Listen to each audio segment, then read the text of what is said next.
A partir de agora, na Unesp FM, Observatório do Esporte. O programa que dá bola a todas as modalidades esportivas.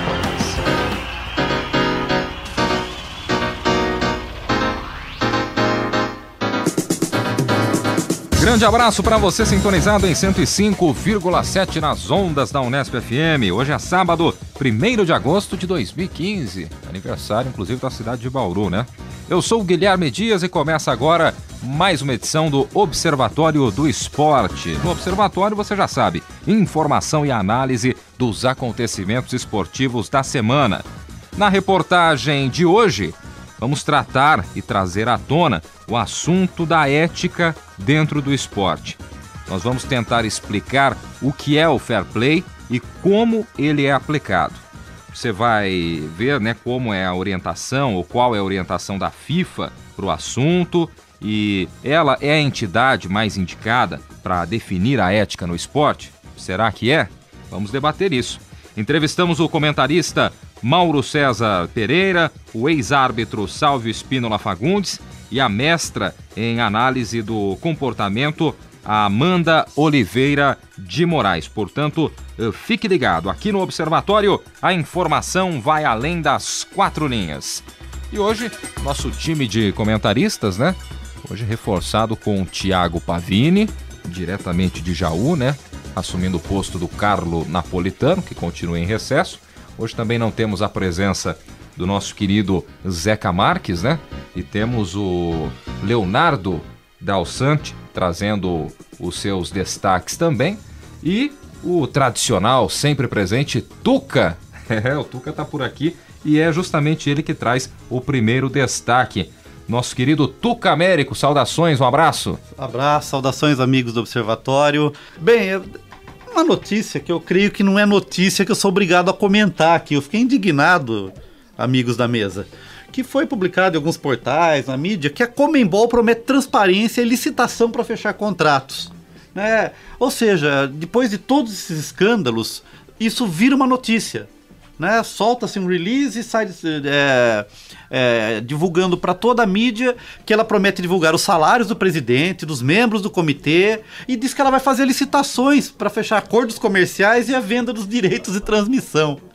Né? Então, eu não sei, parece piada pronta, né? Eu acho que isso seria o comportamento corriqueiro, normal, de qualquer entidade, de qualquer federação, confederação que trata de esportes. Então veja onde a gente chegou, né? Tem que acontecer um escândalo, um monte de gente ser presa, um monte de dirigente esportivo que não sai do país com medo de ser preso, para que solte uma nota que a Conmebol vai fazer uma licitação para vender os direitos de transmissão. É quase um fair play, né? É quase um fair play, tardio, eu diria, né? Então, fica aqui minha... Coisa absurda, né? Indignação, né? Nossa indignação, porque a gente fica pensando, a gente já discutiu aqui, eu lembro que vocês não estavam aqui, nossa primeira matéria, Fábio Fleury vai lembrar lá do outro lado do aquário, nossa primeira matéria do primeiro programa do Observatório do Esporte foi sobre os cartolas eternos. Né? Estamos aqui ainda discutindo a questão da cartolagem. Isso em que ano, Tuca? Faz 5, 6 anos já. Continua, hein? Aposto que o Eurico Miranda era a pauta e seria hoje. Então a gente vê alguns cartolas, alguns dirigentes somem por um tempo, depois acreditam na falta de memória do torcedor e voltam novamente. Então essa questão da transparência de venda de direitos esportivos, tem um caso aí que está sendo muito discutido da própria Rede Globo, né? Me causa estranhamento, não sei se vocês acompanham bem amigos no Sport TV, há 3 programas seguidos, Galvão Bueno vem promovendo o descolamento da CBF, né? Criticando abertamente o presidente da CBF, dizendo que não comparece aos eventos. Então parece tudo uma mudança de postura, né?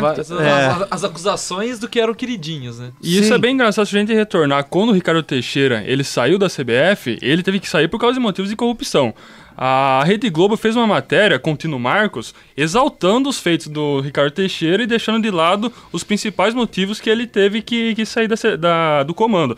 Então, na matéria, por exemplo, fala assim, Ricardo Teixeira assumiu a seleção brasileira e chegou em tantas finais, foi campeão em 2002, em 94. Vendendo a imagem de um herói, né? Exato, como fosse um herói. E ele foi convidado a se retirar. O Ricardo Teixeira, ele chegou com 2 patrocinadores na CBF, agora ele deixou com mais de 10 patrocinadores. Sucessor de João Avelange. Então. Também é outro que tem boa história nesse Sucessor e cunhado, né? Cunhado não, o Avelange era sogro dele, né? É uma dinastia, tá tudo em família, né? Tudo em família. Então fica aí meu repúdio, né? Nossa indignação do programa em relação a isso. E, infelizmente, fica claro que uma vez que a Rede Globo promove esse desgrudamento, né? Descolamento da CBF, dá a impressão que tem gente que tem culpa no cartório. Sim. E o que é legal é falar que quando veio esse esquema de corrupção da FIFA à tona, a Rede Globo, em todos os momentos que falava sobre essa questão, deixava bem claro. Vamos deixar claro que não tem nenhum... Empresa de mídia envolvida. E falava isso assim até exaustivamente, para deixar bem claro, não estamos envolvidos. Mas por que tem que ficar falando isso toda hora, né? Alguma coisa deve ter. Então vamos esperar aí que desse mato deve sair muito coelho. Com certeza. Tá? Já que estamos, vamos emendar aí, né? Vamos lá, considerações. Que essa semana, enfim, o Platini se lançou oficialmente candidato à presidência da FIFA na eleição que acontecerá em fevereiro? Sim, fevereiro. O Blatter né? conseguiu levar até fevereiro a eleição que era para ser em outubro, né? Sim, mas eu acho interessante essa mobilização que dá para testar os candidatos, apresentarem propostas, né? Mais tempo, né? Mais tempo das confederações apresentarem seus candidatos, já que cada candidato tem que ter 5 associações para poder ser levado a ser candidato. Né? E ele já mandou carta aí às confederações, às federações do mundo inteiro, oficializando sua candidatura. Já teve o coreano, que tem um nome complicado, não vou lembrar de cabeça o nome do coreano. O também Luiz Figo, ele tinha desistiu, quem desistiu. Quem tá aí correndo ainda é o Zico, né? O Zico busca o apoio da CBF. Não está sendo bem aceito pela CBF, né? Pela própria CBF. Então vamos ver o que vocês pensam da figura do Platini.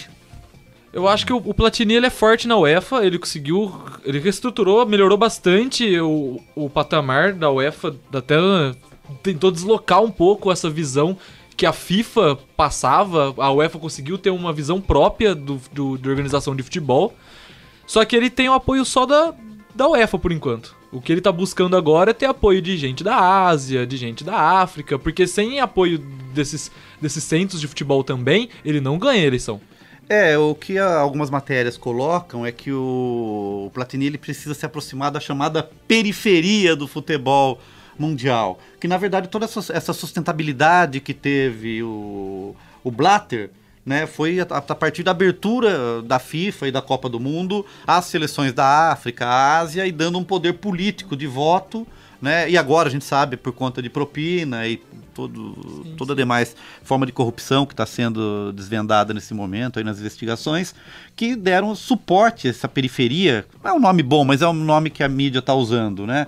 Toda essa periferia que deu suporte para ele. A gente citou que a CBF ela não está aceitando, a princípio, muito bem o nome do Zico, né, se candidatando, mas agrada? Você acha que o Zico seria uma boa? Eu não vejo o Zico como uma liderança internacional, como é o Platini, já que tem uma história. Então acho difícil, né? Eu não tenho nada contra o Zico, contra a pessoa do Zico, mas dá a impressão que é colocar um Dunga para dirigir a seleção. É colocar, de repente, uma pessoa que não estava tão envolvida nesse cenário, né? Então o Platini, a princípio, vamos ver aí, surge, né? Surge como nome forte. É um nome muito forte. Tá? Eu estou procurando o nome do coreano aqui, achei. O nome é complicado. É Chungmon-jong.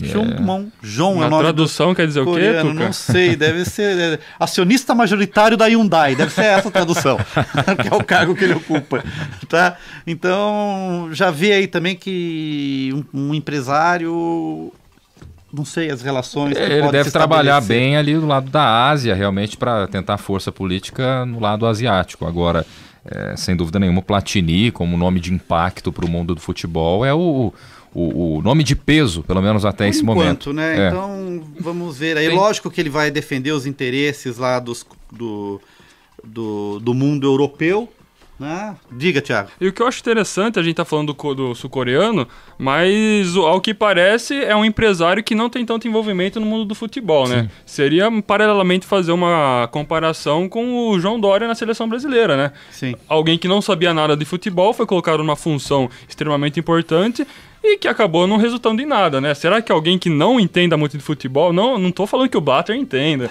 que o Avelange entendia, mas quão interessante é colocar um empresário para comandar o mundo do futebol, né? Que é algo que gira muito dinheiro, acho que é o que mais gira dinheiro hoje em dia no mundo, direitos de transmissões e tudo mais. A FIFA tem mais associados que a própria ONU, né? Então exatamente, tem mais dinheiro que muitos países aí no mundo, então quão interessante é colocar, por exemplo, um empresário para tomar conta. Não seria colocar o Gilmar Rinaldi para tomar conta da seleção brasileira, né? É dar a galinheira pro Lobo tomar conta. Sim, eu acho que nós vamos ter que esperar, mas de qualquer forma, não sei se vocês concordam, acho que realmente, como a gente falou aqui, o Platini é o cara que surge como nome muito, muito forte para esse momento. Concordo. E com uma certa disposição. Sim, né? sim. Tem também o caso do príncipe jordaniano, que ficou em segundo lugar na concorrência do Blatter ter ganho, e ele disse que queria concorrer, mas ainda não tinha se decidido. Parece que pode entrar. Forte com o Platini, mas certeza que não.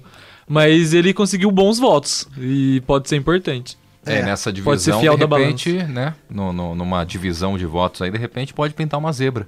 Porque alguns tiram o voto do Platini aqui, o outro ali, e de repente alguém... É por isso que ele tá buscando na África, na Ásia e até na América.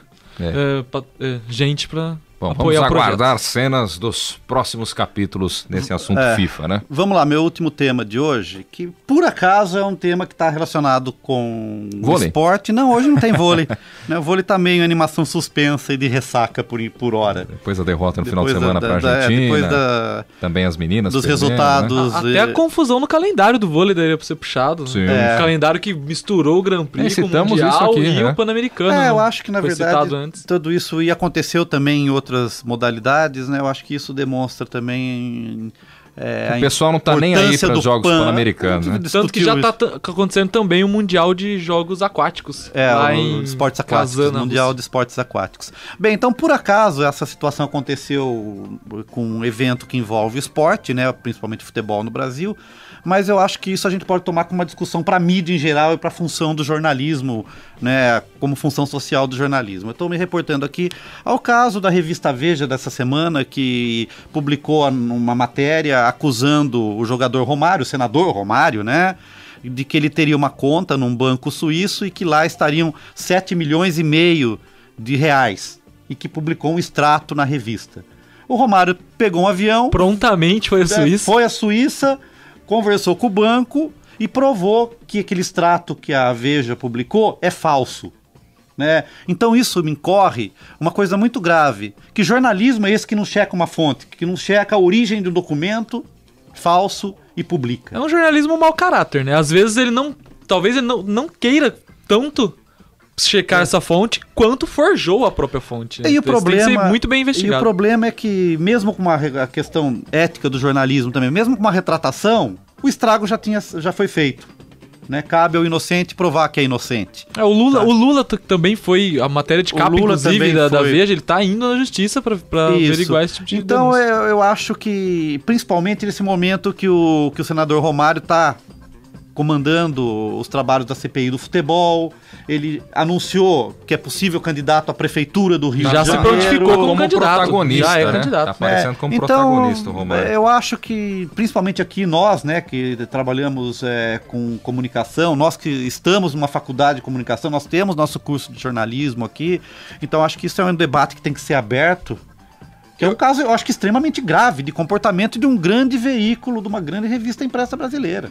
Na verdade, o Romário fez a vez de jornalista, né? Ele tá desmentindo uma informação. Eu gosto de lembrar um caso, outro dia eu tava lendo um livro a respeito do Silvio Luiz, contando a história de vida dele, e tem um caso dele, que teve uma época que ele trabalhava, se eu não me lembro, era Bandeirantes ou na Record. Ele transmitia jogos pra rádio, e aí a equipe dele era ele, acho que o Juarez Soares, né, o China, e o repórter de campo era o Flávio Prado. E aí tava ocorrendo as eleições da Federação Paulista, uma coisa muito suja lá pra final de 70, começo de 80, tinha o Chedi disputando pra ser o o presidente, tinha o Fará também.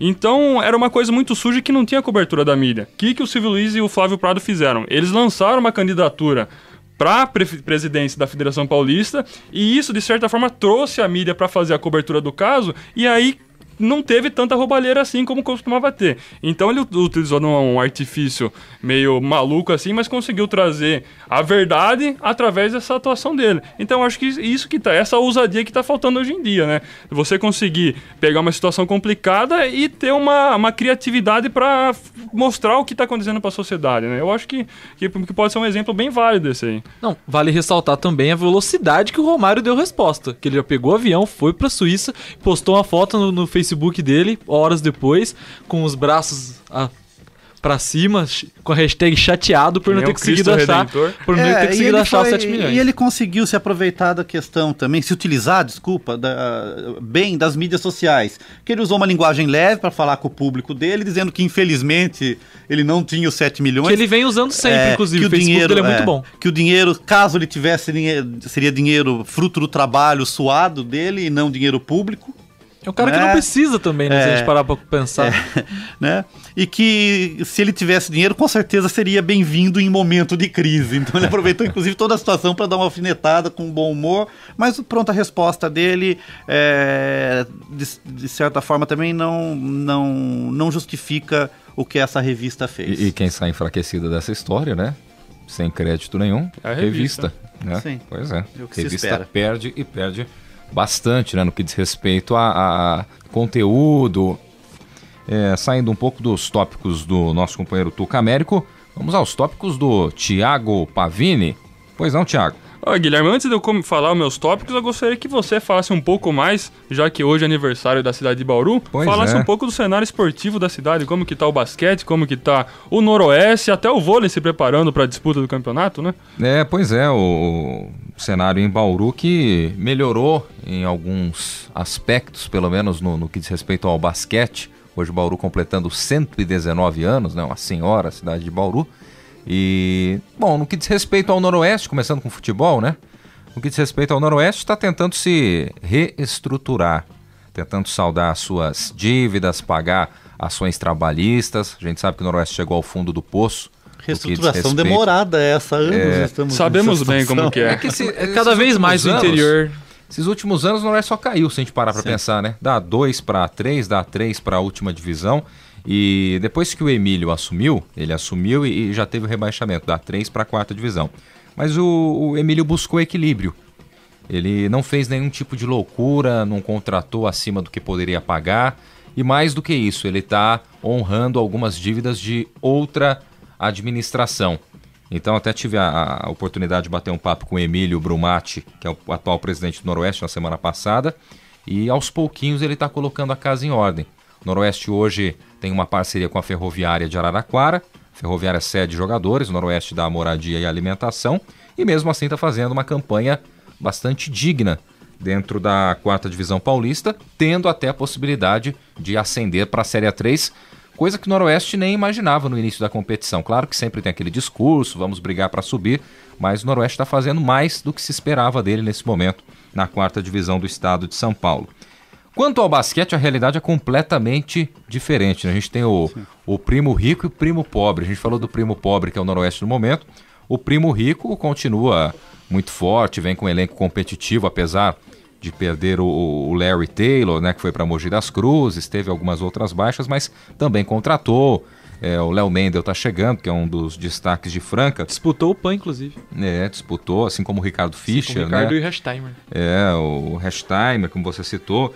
Bauru, no basquete, vem numa fase, um momento fantástico. Vai disputar o Mundial contra o Real Madrid, foi campeão sul-americano, campeão das Américas, vice-campeão brasileiro. O problema é até quando? Porque a gente sabe que o Bauru Basquete tem um patrocínio master, que é da empresa Pascoaloto. E quando a Pascoaloto sair? Eu fico me perguntando, até perguntei esses dias para o Sandro. O Pascoaloto vai se transformar num Damião Garcia? Não só isso, até o próprio Tilibra Copimax, na época, em 2002. Bauru é campeão brasileiro em 2002, em 2003 ele é rebaixado no Campeonato Paulista porque perde o patrocínio master e fica sem pai nem mãe. Aconteceu parecido em Ribeirão Preto, quando o Coque saiu, Sim. todo mundo foi pra Brasília, o time inteiro foi pra lá e o time fechou. Não tem mais complicado. basquete em Ribeirão. Então, hoje, a gente sabe que o Bauru Basquete está num momento fantástico. Só que, diferentemente do futebol, que a gente tem aos poucos o time caindo quando troca uma administração, a gente viu o exemplo do São Caetano, que figurou nas primeiras divisões, tanto do Paulista como do Brasileirão. Jogou final de Libertadores. E ele foi caindo aos poucos, né? Foi para 2, a 3. E de repente no basquete não. Num ano você pode estar disputando o Mundial e no outro não conseguir nem classificação para a segunda fase do Campeonato Paulista. Isso acontece não só no basquete, mas no vôlei, que Bauru vem também buscando um lugar ao sol e com certeza virá bem mais competitivo para essa temporada, disputando inclusive a Superliga no feminino, né? Disputando a primeira divisão nacional. O vôlei masculino também engatinhando, é um projeto a longo prazo, mas que a gente vê com bons olhos. E o futsal, já há algum tempo, disputando o Campeonato Paulista. Ano passado chegou a disputar até a Liga Futsal, que é o equivalente ao Campeonato Brasileiro, com uma parceria com o São Paulo, mas de repente essa parceria ela foi desfeita. Os resultados eles também não apareceram na Liga Futsal e hoje o time de Bauru disputa apenas o Campeonato Paulista e a Copa Federação. Então já há algum tempo estacionou, está no mesmo nível o futsal de Bauru. Pode até ser que seja a hora de dar um passo a mais, mas aí falta investimento também em novos parceiros. Mas no contexto geral, dá para dizer que o Noroeste está num bom momento, apesar da última divisão. O basquete está num bom momento. O vôlei também crescendo, disputando Superliga. Então, resumindo, dá para dizer que o esporte em Bauru está sim em um momento bacana e crescendo aí a cada dia, né? A gente já passou pelo pior, pelo menos eu vejo dessa forma, Thiago. Bauru é uma cidade grande e tem capacidade de comportar vários esportes, né? Sim, tem várias modalidades e nesse momento comporta. Isso que é bacana. Agora, falando um pouco sobre os meus tópicos, eu comeria... Só para completar, falta o ginásio ainda, né? Isso a gente fala que as modalidades elas vão bem, mas o ginásio ajudaria bastante nesse sentido, né? Várias partidas que a gente presenciou, principalmente no basquete, nessa última temporada, que mereceria um público muito maior e até decisão de campeonato brasileiro tendo que ser jogado em outra cidade, porque Bauru não tem um ginásio que comporte, né? A gente não está reclamando da panela de pressão, mas a gente sabe que falta uma arena para trazer ainda mais o público para essas modalidades que estão evoluindo. Pois não, Thiago? Eu queria parabenizar, na verdade, a atitude da diretoria do Avaí, né, o time de Santa Catarina, que recebeu a proposta do Fluminense, né, eles vão jogar pelo Campeonato Brasileiro no dia 8 de agosto, e o Fluminense fez uma proposta para o jogo ser vendido, né, para ser o mano de campo em outro lugar que não lá na Ressacada, né, no estádio do Avaí. E eles deram uma resposta muito bacana, falando que o Avaí vai vender o jogo sim, só que eles vão vender para os 15 mil torcedores catarinenses, que vão ao estádio da Ressacada. E que não tem nada mais prazeroso e não tem nada mais que emocione, que motive os jogadores, do que a própria torcida do Avaí empurrando o time. Sim. E aí eu gostaria de puxar esse assunto, que hoje em dia está muito comum os times venderem os mandos de campo, né? E as razões são várias. Por exemplo, o Asa de Arapiraca vendeu o mando de campo contra o Palmeiras. O Palmeiras jogou em casa praticamente, né? Londrina ainda, não foi nem no Nordeste. A Asa lá de Alagoas veio jogar aqui no Paraná, que é do lado de São Paulo, né? E a gente tem que relevar. Quanto que o Asa ganhou pra vender esse jogo? Talvez seja mais do que ele arrecade num ano inteiro jogando em casa. O Asa pagou 60% das dívidas com esse jogo. Então, a gente não pode crucificar assim a diretoria, porque o clube tem que sobreviver. É uma oportunidade. Eles soltaram até uma nota explicando que ia ter que vender, não ia ter jeito, porque a diretoria nova do Asa tá buscando sanar esse tipo de tem dívida. Tem que sobreviver, né? Mas são várias possibilidades. Você tem que usar também Exatamente. A criatividade, né? É aí que eu quero chegar. Como o Noroeste, a gente citou há pouco o Noroeste. É claro que ninguém quer comprar o jogo do Noroeste hoje em dia, né? Pra assistir Noroeste José Bonifácio. Não tem pra onde levar esse tipo de jogo, tem que ser em Bauru mesmo. Como diria Oswaldo Pascoal. Mas o Noroeste tá buscando, fez um arraiá outro dia, arrecadou aí uma verba até considerável para poder quitar seus compromissos no mês. Vai vir o Luan Santana. Vai ter o show do Luan Santana dia 26 de setembro e a princípio 80% dessa renda, do total, ela vai direto para os cofres do Esporte Clube Noroeste para saldar ações trabalhistas, né? Porque não é o clube que está trazendo, são dois empresários e eles decidiram reverter toda essa renda, pelo menos 80% dessa renda, direto para o Esporte Clube Noroeste. Então você pode usar a criatividade. Eu até li essa matéria também a respeito do Avaí. Se vendesse o jogo, o mando, levaria R$700 mil, né? E mesmo com casa cheia, com os 15 mil lugares sendo preenchidos pelos torcedores do Avaí, 250 mil. Então é uma diferença de quase R$500 mil. Isso com casa cheia. Com casa cheia, que não é o caso. Para o time do Avaí seria muito. Mas, e essa questão... Mas é louvável, né, a atitude do Avaí. A gente tem que entender, mas eu sou totalmente contra vender o mando de campo. Eu acho que é um desrespeito com o torcedor fazer isso. E eu acho que é um desrespeito também com o campeonato, porque você acaba tornando o campeonato desigual. Porque você jogando na sua casa e fora de casa não é a mesma coisa. E outra coisa, você falou de desrespeito, né? É bem por aí mesmo. O torcedor fanático, ele vai e rói o osso quando o Avaí tá disputando Série B, quando o jogo não tem expressão, quando tem um jogo grande que pode ver. Quando tem um jogo grande, o cara não vai poder assistir porque o caso do Asa é ainda um pouco mais complicado, porque o Asa, ele tinha condições de ganhar do Palmeiras e avançar na Copa do Brasil. Sim. Com isso, o Palmeiras jogou com o time reserva em Londrina, sofreu, mas ganhou e eliminou o Asa. O Asa tinha empatado por 1-1 no Allianz Parque, dentro do São Paulo. Ou seja, poderia ter levado o jogo pra Asa ou pra Arapiraca, né, não Asa. Pra algum lugar do Nordeste mesmo, ou ter pego um estádio maior, tentar a classificação, porque aí teriam duas rendas. Exatamente. Então, esse ponto que eu quero chegar. O que está se tornando o futebol brasileiro, né? Hoje a gente tem ingressos caros, a gente paga... Outro dia um amigo meu lá de Jaú foi assistir o jogo do Palmeiras e Santos, lá na Arena, pagou R$220 para assistir um jogo. Quem que pode pagar R$220? Hoje estava... Pelo jeito, muita gente, viu? Porque o Palmeiras é a maior... 33 mil de média, é média europeia. Só que o ingresso médio do Palmeiras, ele custa R$60. É o terceiro, se não for o segundo, mais caro do Brasil. Mas a questão das arenas, elas ainda são novidades. Tanto a do Corinthians como a do Palmeiras. Tem muita gente que não teve a chance ainda de conhecer a arena, e muita gente nesse primeiro, talvez no segundo ano, vai pelo estádio também. Depois disso a gente... com o passar do tempo eles vão ter que realmente usar a criatividade para continuar atraindo esse público todo. Mas aí a gente vai avançar um pouco, né? A gente pode discutir isso posteriormente, mas a criação do sócio torcedor é uma forma de alimentar isso durante um bom tempo, que o sócio torcedor, ele tem, dependendo da mensalidade que ele paga, ele tem até ingresso a custo zero.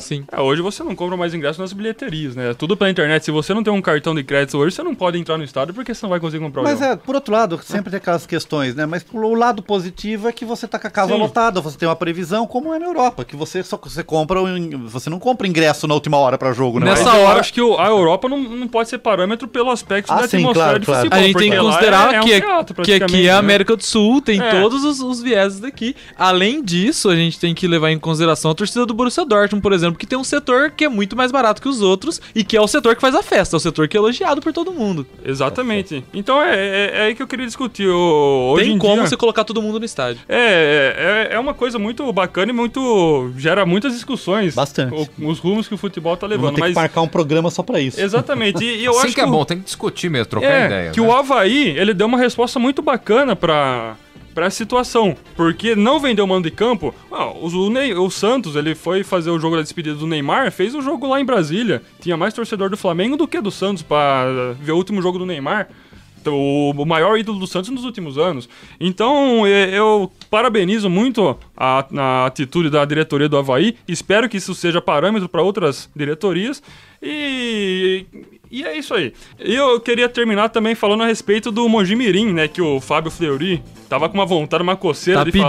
Tá pedindo pra estar dando cambalhota aí atrás do aquário e falar a respeito do Paulão, o zagueiro que ele foi expulso no jogo da 15ª rodada. Contra o Bragantino. Contra o Bragantino, que o time perdeu de 3-2. Ele voltou do intervalo com uma outra camisa. Com o número 3, e ele é o número 4 do time. Com o número que já existia no campo. E aí ele já tinha amarelo. Dois jogadores com o número 3 dentro de campo. E aí ele levou outro cartão amarelo e foi expulso do campo. Eu acho que é a primeira vez que um jogador é expulso porque colocou o número errado, a camisa errada no...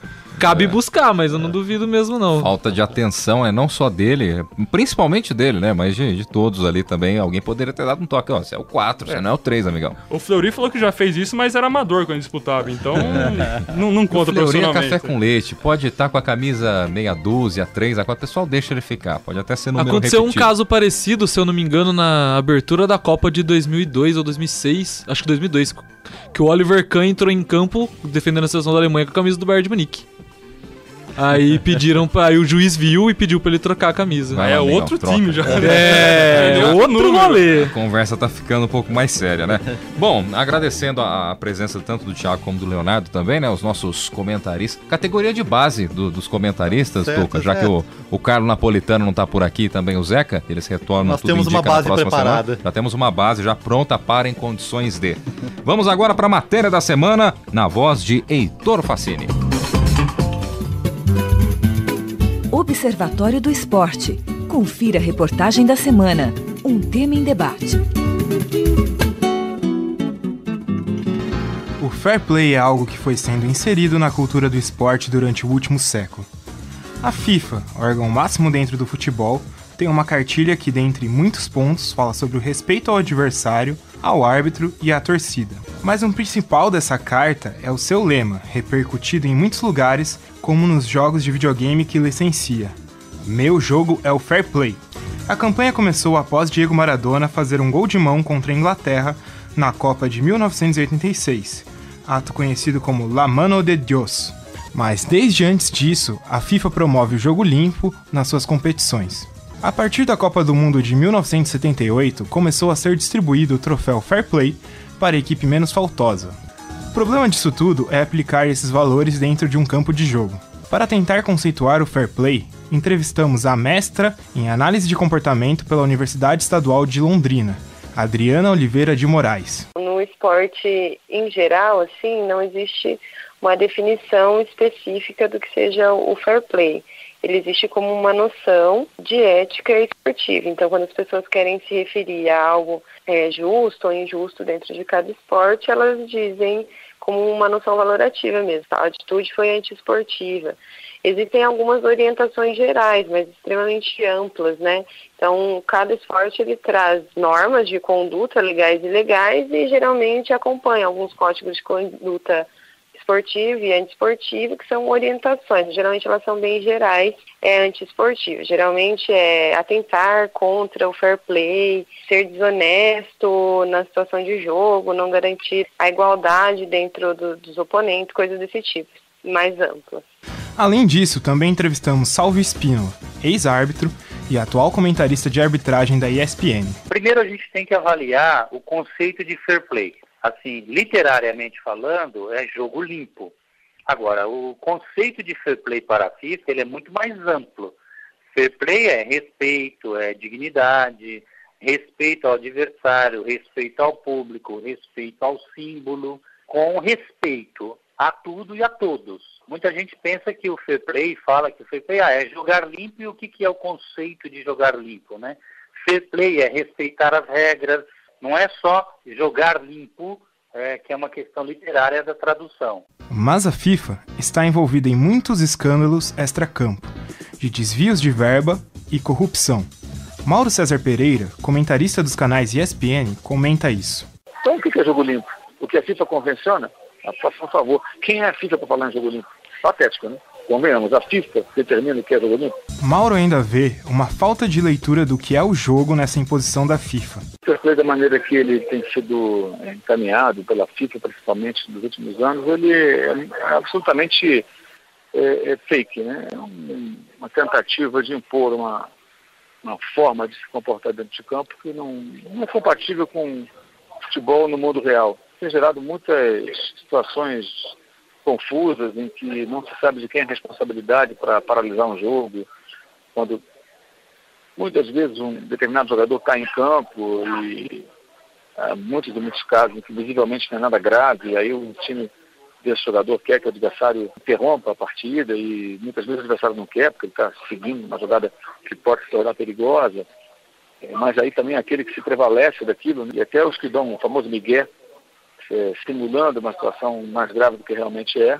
Agora, da maneira que está sendo feito, acho que é uma forçação de barra muito grande. Conforme a localidade varia, a cultura varia e as sociedades variam, a conceituação do que é jogo limpo e o que é aceitável dentro de campo também muda. Quem explica isso é Amanda Oliveira de Moraes, mestra em análise de comportamento pela Universidade Estadual de Londrina. E recente caso do Neymar também, que ele foi extremamente criticado por ter usado a faixa lá de Jesus no final da Champions League. Aqui ele é extremamente aplaudido, porque nós temos um valor religioso diferente do deles lá. Ele não estaria fazendo proselitismo religioso para o nosso público do futebol aqui. Para ele seria muito bacana, um menino religioso e tudo mais. E lá é extremamente punido. Às vezes não é um comportamento que implica necessariamente num mal ali do jogo. Depende muito, porque vão cruzando valores sociais com valores do esporte. E isso gera uma complexidade imensa. Então, quando choca esses dois valores, na verdade vai ser definido pela comunidade em que aquele esporte está inserido. Mas quem seria o responsável para manter o jogo limpo dentro de campo? Para o melhor andamento, apenas o árbitro deveria parar a partida. É o que diz Mauro César Pereira, comentarista dos canais ESPN. Não deveria ser atributo dos jogadores e sim do árbitro. Acho que caberia o árbitro tomar qualquer tipo de decisão, interrompendo o jogo se ele perceber que é necessário. Porque se for interromper o jogo a cada pancadinha que o jogador de futebol leva, não vai ter jogo. O jogo deve ser interrompido quando você percebe que há algo de fato sério acontecendo, né? Uma contusão mais grave e tudo mais. Salvo Spínola, ex-árbitro e atual comentarista de arbitragem dos canais ESPN, diz que o árbitro tem de ter sensibilidade. A orientação do árbitro, primeiro, se bater cabeça jogadores ou tiver alguma lesão assim, de cabeça, parar o jogo imediatamente e chamar os médicos. Isso é uma orientação da FIFA. Agora, se tiver um jogador caído, o árbitro tem que ter a sensibilidade de analisar o que está acontecendo no jogo, né? Principalmente quando é goleiro. Qual é essa sensibilidade? Quanto está o placar, qual a situação do jogo. Você sabe disso. Imagina uma equipe ganhando de 1-0, o goleiro cai e ele toca nele e vai se machucar. Se ele está perdendo de 1-0, parece que não dói, né? Então, o árbitro, né, tem que ter essa sensibilidade para analisar se é necessário parar ou não. Então o árbitro tem que conviver com essa questão do comportamento dos jogadores. Isto sim. E aí se ele para o jogo e a bola está em jogo, a bola reinicia com bola ao chão. O jogo reinicia com bola ao chão. Agora, se a equipe joga a bola para fora, o árbitro não pode, é orientado o seguinte, ele não pode chegar para outra equipe e falar, devolve a bola. Além disso, ele ressalta que o respeito e a ética têm de vir do próprio ser humano e não ser uma tarefa de uma autoridade regular. Não vejo o fair play sendo cumprido no futebol brasileiro, né? Não é de obrigação do árbitro exigir que o jogador tenha respeito ou exigir que o jogador pratique o fair play. Isso tem que ser instinto do jogador, isso tem que ser iniciativa do próprio jogador. Nós temos vários casos de jogador que pisa no símbolo da equipe adversária, rasga uma bandeira, não respeita o adversário, não cumpre as regras que são estipuladas para a prática do futebol. Agora, não existe nenhum acordo entre jogadores, entre a FIFA. Isso é uma questão de princípios, isso é uma questão da formação do ser humano, não é só do futebol. Amanda Oliveira de Moraes, mestre em análise de comportamento pela UEL, diz que muitas vezes a punição vem da sociedade em que aquele esporte está inserido. A descrição da regra, quando ela não é clara, ela é extremamente informal na cultura corrente. E as pessoas, quando não cumprem, elas não têm nenhuma punição por isso. O jogador ele é geralmente punido ou aclamado socialmente, não dentro das regras ali na partida. Então, por exemplo, a jogada do Ronaldinho Gaúcho com o Rogério Ceni, que ele pediu a água e depois cobrou lá o lateral, e foram lá e fizeram o gol, e aí ficou aquela discussão se ele teria agido de má fé ou não. Então, o julgamento geralmente é moral e é dado pelo contexto social, pela torcida, pelos adversários, a não ser quando a conduta ela é expressamente proibida e o árbitro não vê. Então, por exemplo, uma mordida, ele não vê uma mordida ali no jogo, mas as câmeras capturam e depois ele vai para um comitê disciplinar. Aí ele pode ter uma punição depois por um agente específico, né? Mas isso quando a conduta já está bem descrita. Uma das formas para conseguir melhorar o espírito esportivo dentro de campo é começar a cultivar esses valores na base. A formação do ser humano é um fator importante para que o jogo sujo não seja propagado, de acordo com Salvo Spínola, comentarista de arbitragem dos canais ESPN. Muitas vezes você tem jogadores de categoria de base que convivem com dirigentes, com técnicos, quase que 24 horas por dia, né? Pensa em um torneio, por exemplo, uma Taça São Paulo, esses tipos de torneio, eles se convivem por muitas horas e não tem nenhum momento de cobrança ou de exigência nesse sentido, né? Eu particularmente, sou totalmente contra o ganhar por ganhar. Acho que é um esporte, né? Por mais que seja uma atividade profissional, é um esporte que tem que seguir os princípios, tem que seguir as regras. Ganhar quem for o melhor, não é ganhar por ganhar, né? A todo momento a gente vê querendo enganar a arbitragem, querendo enganar o adversário, tirar proveito de situações. Eu acho essa ilicitude maléfica para o futebol. Mas um dos problemas encontrados é o valor do fair play ir de encontro com outros valores do esporte de alto nível. É o que diz Amanda Oliveira de Moraes, mestre em análise de comportamento pela UEL. Trabalhar com o fair play na formação de atletas depende de você definir um pouco também os objetivos que você tem com a iniciação esportiva, né? A gente tem como objetivos descritos em autores, em algumas recomendações, que a iniciação esportiva ela teria que ter fins não apenas de ensinar as habilidades para o atleta, mas também de inserir valores, instalar comportamentos adequados que fossem bons dentro do esporte e também fora do esporte. Só que isso depende muito e varia muito do objetivo de cada treinador, de cada escolinha. Se eles forem cumprir essa exigência, eles vão ter que deixar de lado, muitas vezes, os interesses relacionados a um outro valor, que é muito importante dentro do esporte, que é a vitória, que mostrar jogador, que é fazer o jogador crescer. Eles talvez tenham que deixar de lado isso para cumprir esses outros valores. Outra forma da promoção desse jogo limpo viria da mídia. Salvo Spínola, ex-árbitro e comentarista de arbitragem dos canais ESPN, acredita que a imprensa deveria cobrar quando alguém está errado e exaltar quando alguém está certo. Mas, segundo Sálvio, ela não cumpre esse papel. Tem momentos até de entrevistas ao vivo com determinados jogadores praticaram, né, uma certa malandragem, eu não vejo a mídia aproveitando esses momentos para cobrar esse tipo de jogador, esse tipo de conduta.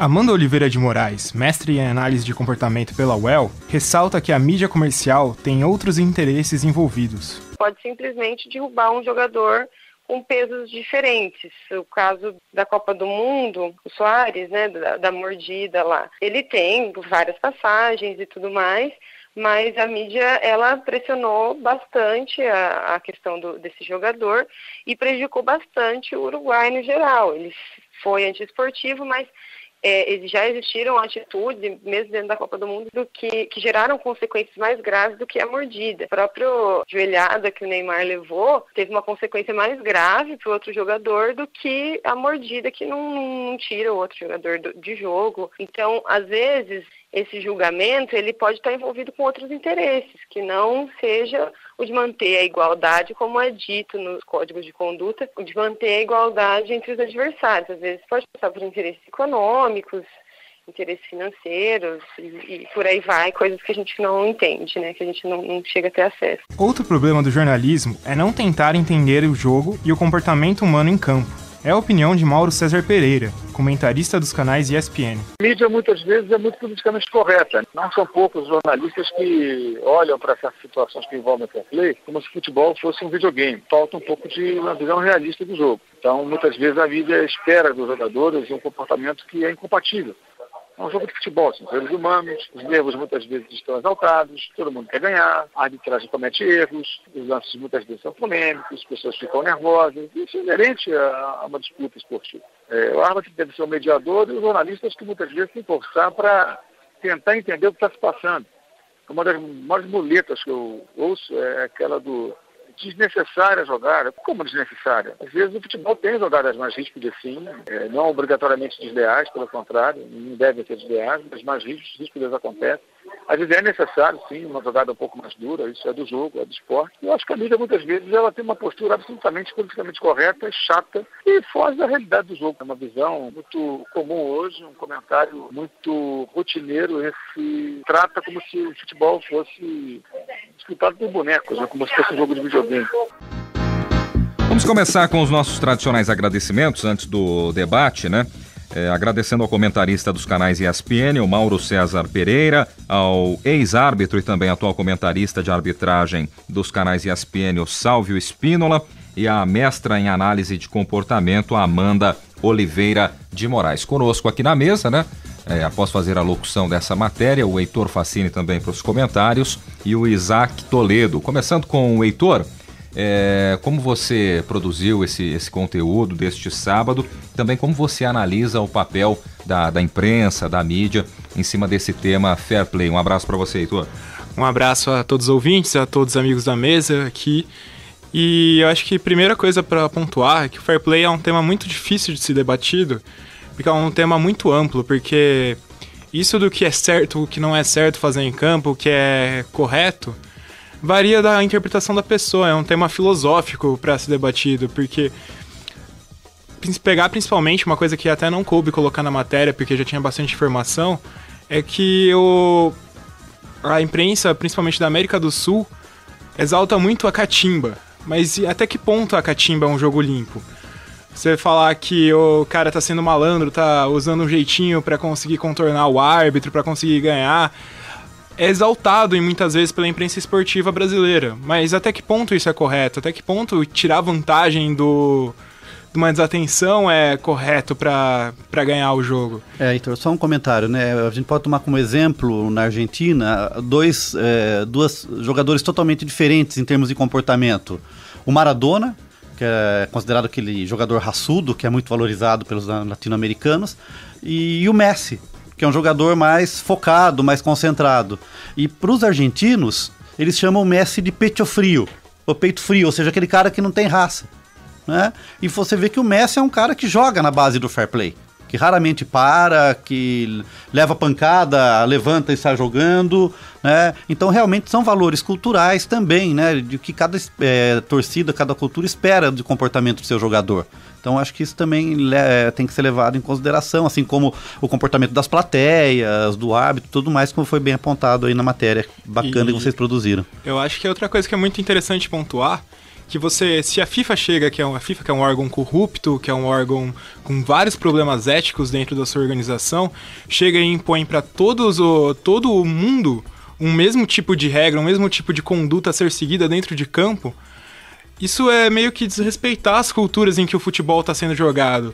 Você está tentando normatizar o futebol no mundo inteiro, e isso é impossível de ser feito. Todo mundo sabe que futebol é jogado de um jeito no Brasil, o futebol vai ser jogado de outro jeito na Argentina, e são países próximos. Apitado de um jeito aqui, apitado de outro jeito. Isso aí é uma forma parece que de normatizar, colocar tudo numa norma que não condiz com a cultura do futebol e a cultura do esporte em geral. Sim. A gente está falando muito de futebol, né? Mas é importante que esse assunto fair play, ele tem, claro, em todas as modalidades, basquete, vôlei, enfim, várias vertentes. Também conosco o Isaac Toledo. Isaac, quais são as suas impressões a respeito desse tema e até que ponto você acha também que o trabalho na base, na formação do atleta, especificamente nesse caso, contribui aí no que diz respeito ao fair play? Valeu, Guilherme. Olá, amigos da mesa. Então, eu queria pegar uma fala do Sálvio, que ele falando que a ética deveria vir do ser humano. E a gente pôde ver isso na semana passada, nas semifinais da Copa Ouro, em que o Panamá venceu o México por 1-0, e o juiz inventou 2 pênaltis a favor do México, que foram convertidos, e com isso o México se classificou. E o capitão do Panamá, que acabou sendo expulso, falou que o guardado deveria ter fair play, ou seja, deveria ter perdido os pênaltis. E o guardado falou, eu pensei em perder os pênaltis, mas eu também pensei que se fosse contra mim, talvez não não perdessem o pênalti. Ou seja, a gente deixa de fazer o que é bom, pensando assim, todo mundo vai estar fazendo o que é errado. Então, será que fariam isso por mim? Daí então o pessoal acaba indo pelo errado, isso não é certo. E na base, o que temos aqui no Brasil de problema é o fato de não ter um acompanhamento escolar muito rígido ou inexistente em alguns casos, que não dão esses valores para as crianças. Elas simplesmente têm condições péssimas de alojamento. Teve o caso no menino Vasco que morreu, que ficou 2 dias sem comer. Ou seja, eles só têm que jogar futebol para procurar chegar ao time profissional, ou nem isso, já ser vendido para a Europa ou para qualquer outro campo. Então eles não têm esse crescimento humanitário mesmo, né? Eles não têm em contato com ética, com educação, com respeito. E isso influencia muito na hora da catimba, que nem o Heitor comentou, que é tão valorizada aqui na América Latina em geral. Eu acho que é isso, principalmente. Tem muita gente que fala, por exemplo, que o Emerson Sheik, Neymar, esses jogadores, eles não têm fair play, porque são jogadores que, em determinados momentos da partida, eles se jogam muito, eles tentam enganar a arbitragem. O que vocês pensam a respeito disso? Bem, eu posso falar, eu acho que eu já comentei aqui, fiz alguns comentários em relação ao Neymar. Eu acho que ele já diminuiu um pouco aquela fase do famoso Neymar cai-cai, mas eu entendo, não a questão do exagero pós-queda, que toda aquela teatralização realizada pelo Neymar. Mas eu entendo também que se ele não tira a perna e não se joga, talvez ele tivesse com as pernas engessadas até hoje. Né? Então é um caso de uma relação de causa e consequência.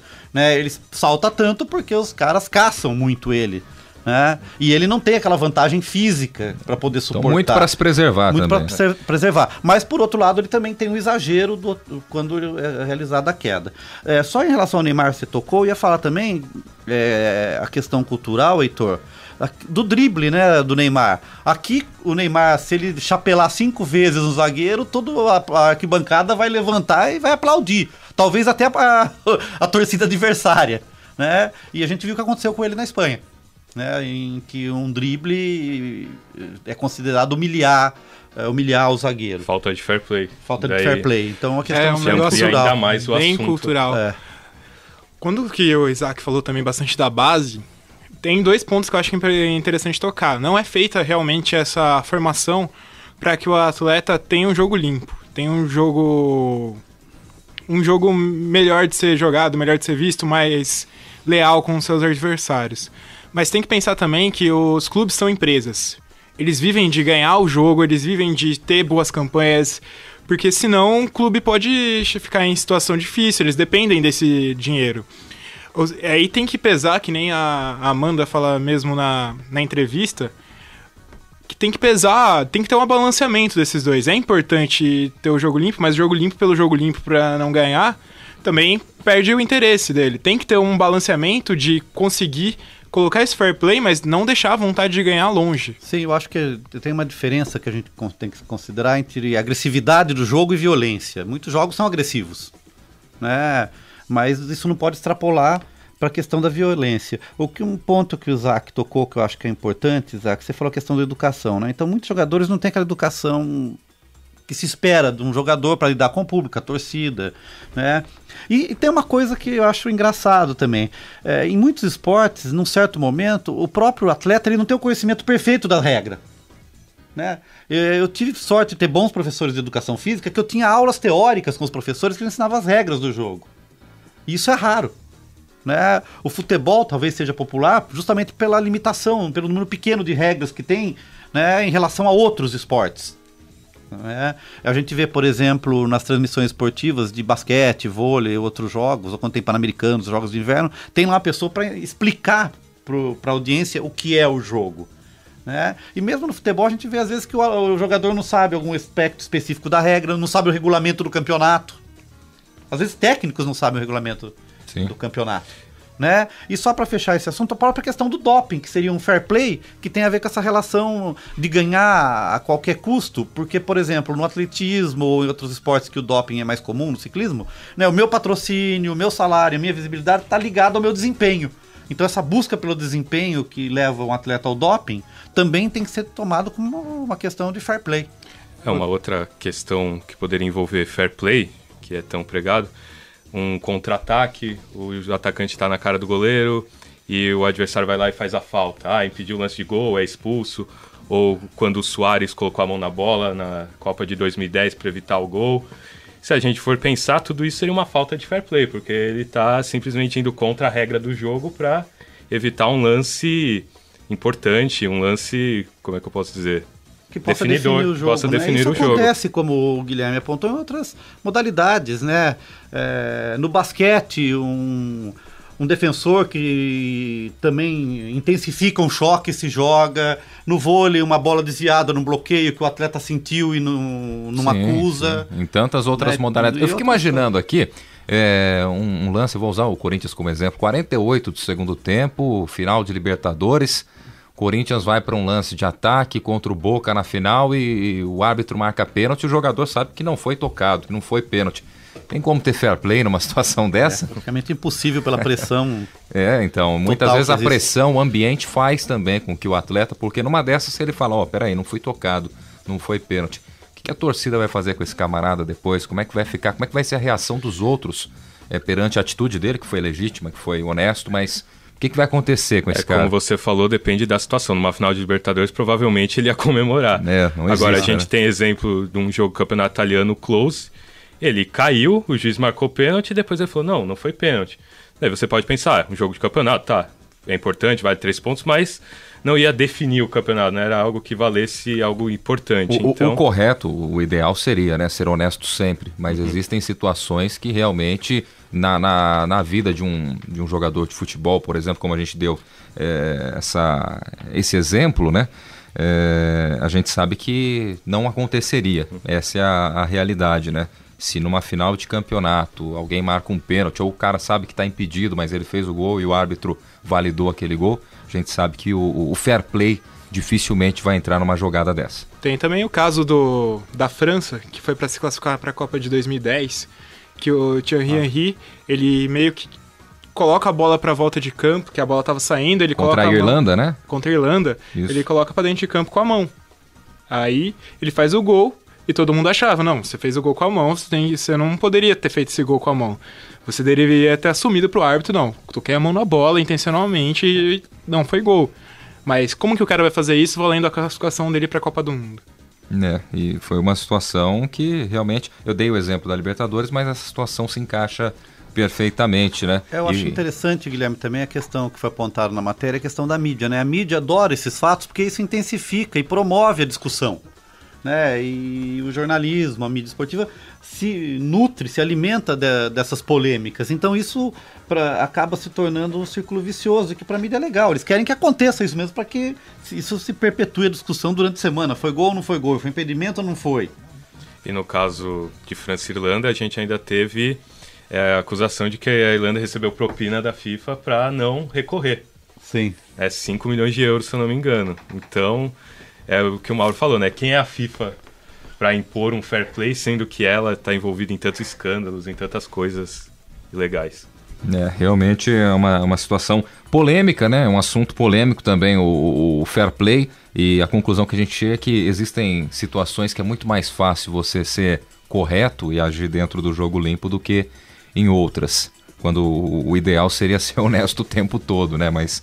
isso fica difícil da gente observar e principalmente porque a mídia não cobra tanto também, né? Muitas vezes passa batido. Ela gosta da polêmica. Sim, ela gosta. E por outro lado o esporte... é um produto a mais, né? Claro. E por outro lado o esporte também denuncia essa característica humana, né? A gente não é honesto o tempo todo. Sim. Nós temos falhas, não somos seres perfeitos, então talvez, principalmente o futebol, tenha toda...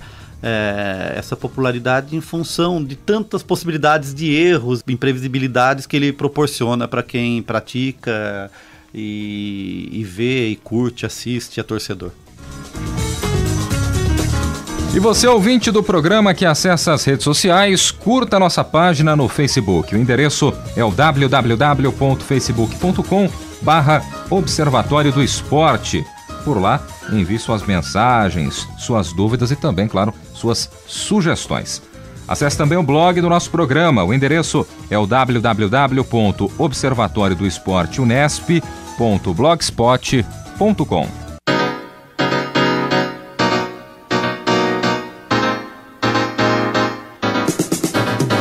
E o Observatório do Esporte deste sábado vai ficando por aqui. Teve apresentação de Guilherme Dias, com locução também de Heitor Facini.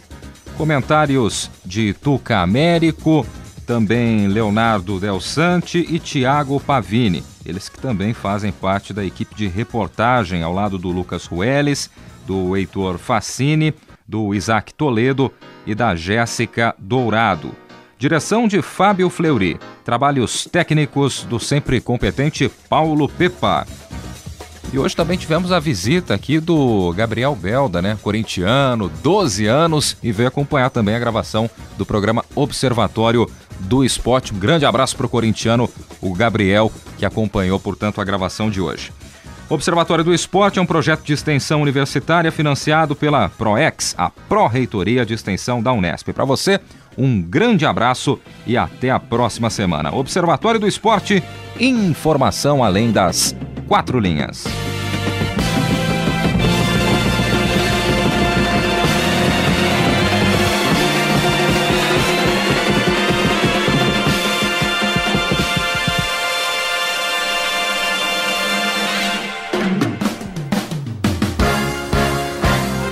A Unesp FM apresentou Observatório do Esporte, o programa que dá bola a todas as modalidades esportivas.